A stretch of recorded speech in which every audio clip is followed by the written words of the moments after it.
Hey everybody, welcome to the channel. I'm just your average race fan, and today we have another garage interview with two of our A-Mod drivers. Now we've talked to a super stock driver, Mr. Ted Welshmeyer. We've talked to B-Mod driver, Mr. Adam Hall.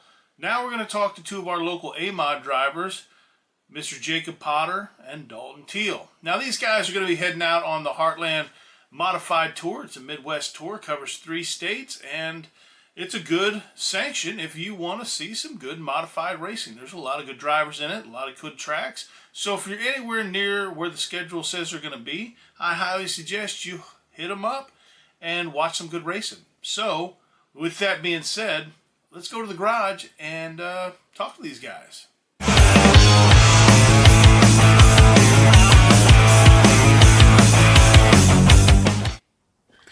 All right, everybody, welcome to the channel. I'm just your average race fan, and today, like I said earlier, we got a treat for you. We're going to be talking A-Mods with two of our local A-Mod drivers here. We've got Mr. Jacob Potter and Dalton Teel. Now, they're going to tell us a little bit about some of their preferences and some of their experiences, and we're going to talk some A-Mods. So let's get into it. So, you guys, what kind of got you into racing in general? You know, everybody's kind of got a story. Whether it's a family member, they just seen it one day and they got hooked. But what's your guys' story? What got you hooked into these things? Well, my great grandpa and all them, I'm a 5th generation racer, so basically came down the line to the family. My dad's dad actually raced, and then just kept passing down the line, and it was something that we just took on as we went, and kind of just enjoyed it. And that's kind of where Dalton come in. Yeah, I got together with his sister, and they got me where I'm at today. That's awesome. I don't know if that was a good decision or a bad decision, but here we are.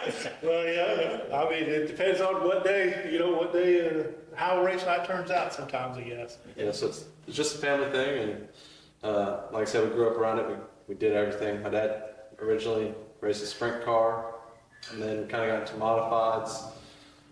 And then once he got out of it, Dalton got back into it, and we went one year with Dalton in a B-Mod, and then I kind of jumped into the B-Mod the next year, and ever since then we've just kind of been in it and stuck in it and never can get out. So you guys have been modified guys since almost day one. Oh yeah, for sure. Nice. These are pretty fascinating cars. I mean, there's a lot of things that go into them, and when people see them from the stands, they're just like, what is that, you know? So obviously you were mentioning B-Mods, did that for a little bit. What decided to make you guys jump over into the A-Mods? Well, really, I'd like to see a class grow, and I just didn't want to be. I don't know. I figured I wanted to try something different. The B-Mods were fun. That class, they got a lot of cars. Oh yeah. A-Mods were kind of, I don't know. It seemed like they were kind of falling off, and I figured, well, next year would be a good year to switch. And I switched over and run a couple of nights at the end of a season 2 years ago. And then the year after, I decided, well, I'll fully make the switch. And he jumped on board. And he's like, yeah, let's go.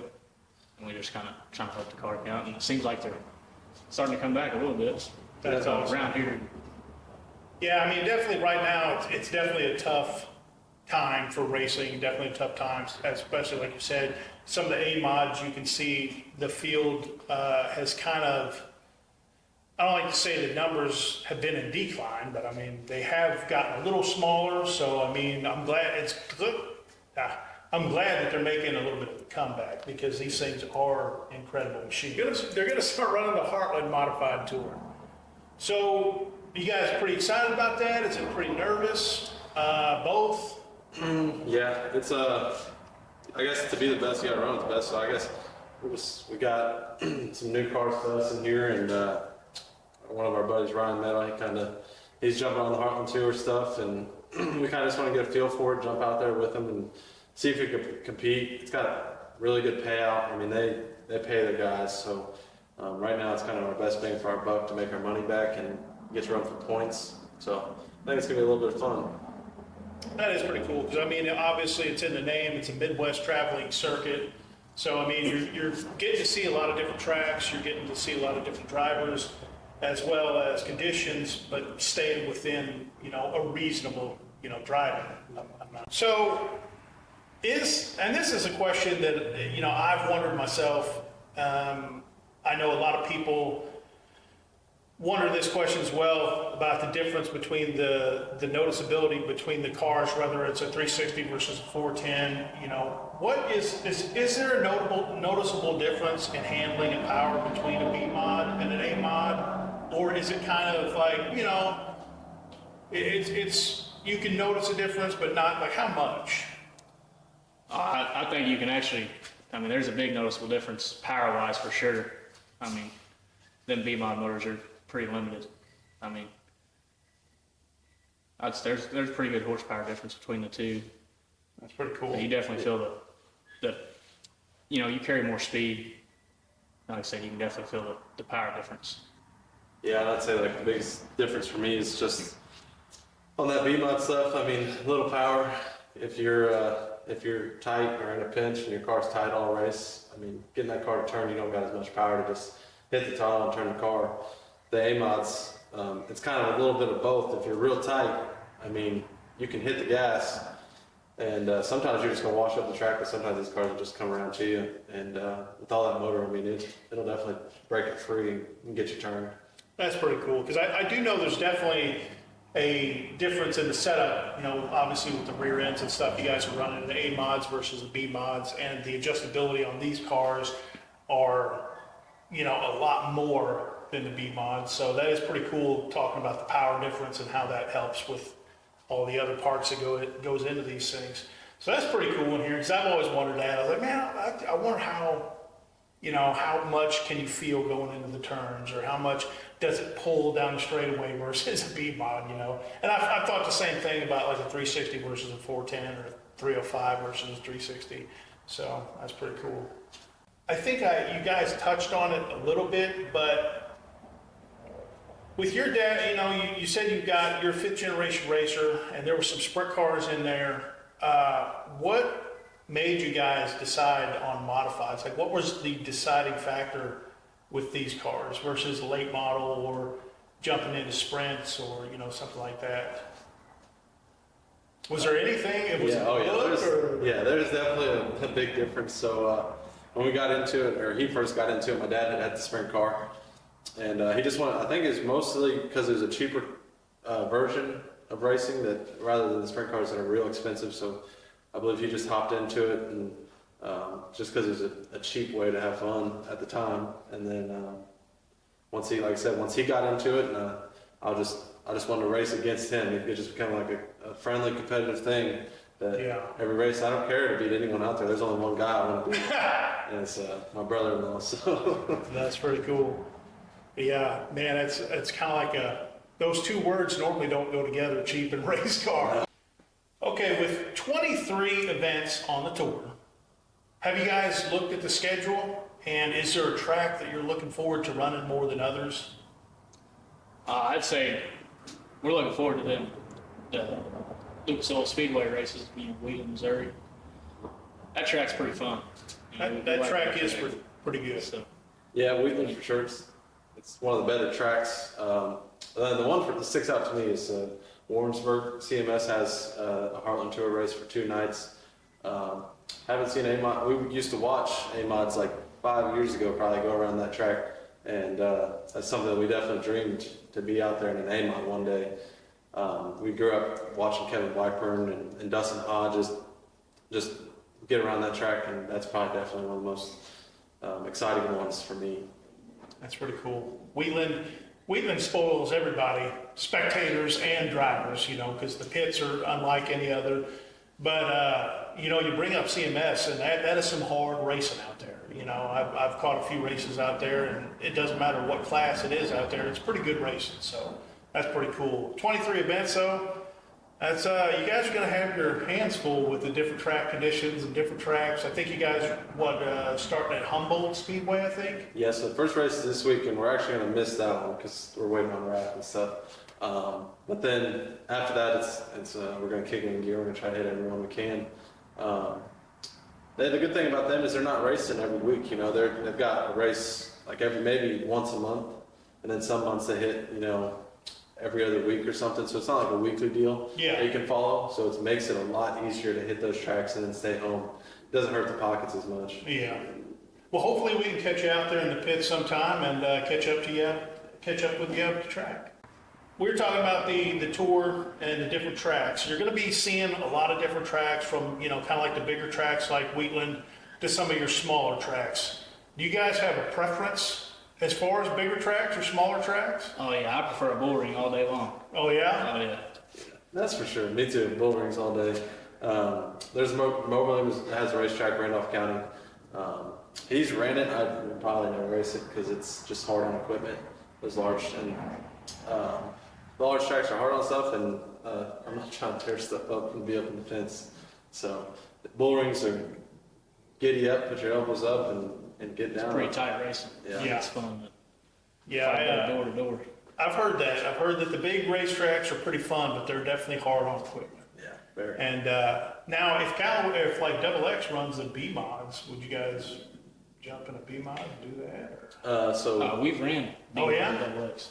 Or Yeah, you guys like it? Oh yeah. it was fun. That's some. I always like seeing the modifieds on that track. They used to run a limited late model class, but they don't anymore. I'm going to stop rambling.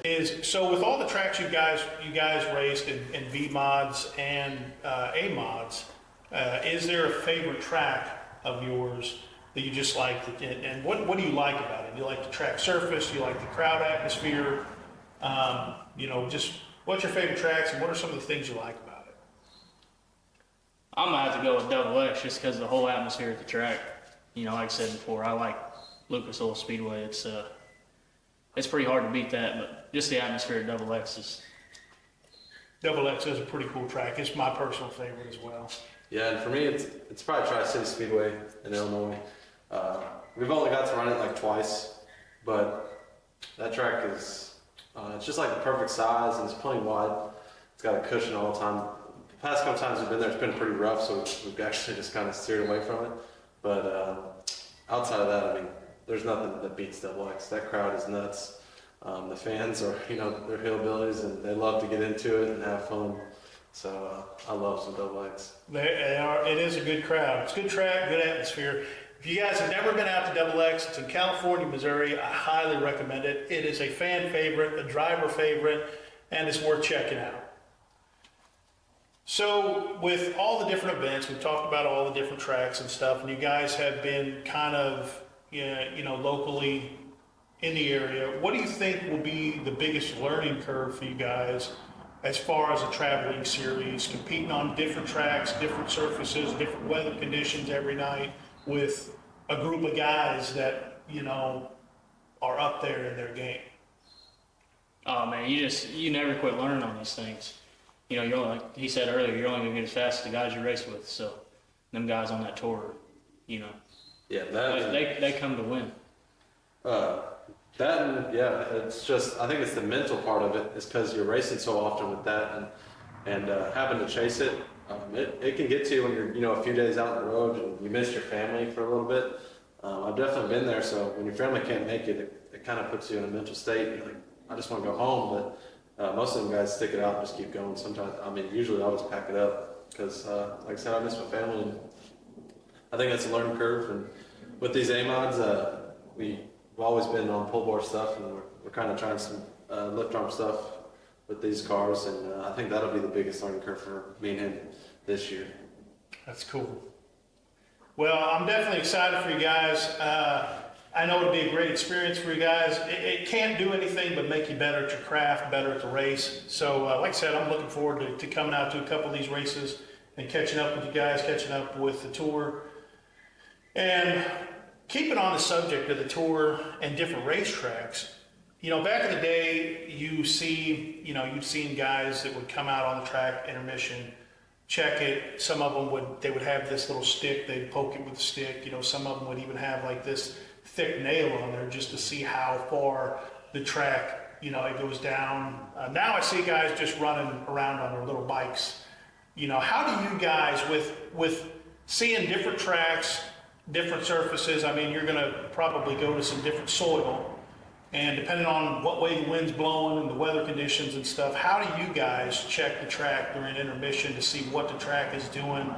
And you don't have to give up any secrets or anything, but you know, what's that process like for you guys? And I'm kind of curious because you're going on this tour, seeing different tracks and stuff like that. I try to keep an eye on it all night, you know, when I'm not racing. You know, see how fast it's changing, you know, trying to determine whether I think it's going to take rubber or not, or, you know, stay pretty slick or stay pretty heavy. You know, I just try to, I'll go out on the track sometimes and if they got an intermission or something, look at it. You know, we'll kind of adjust from there.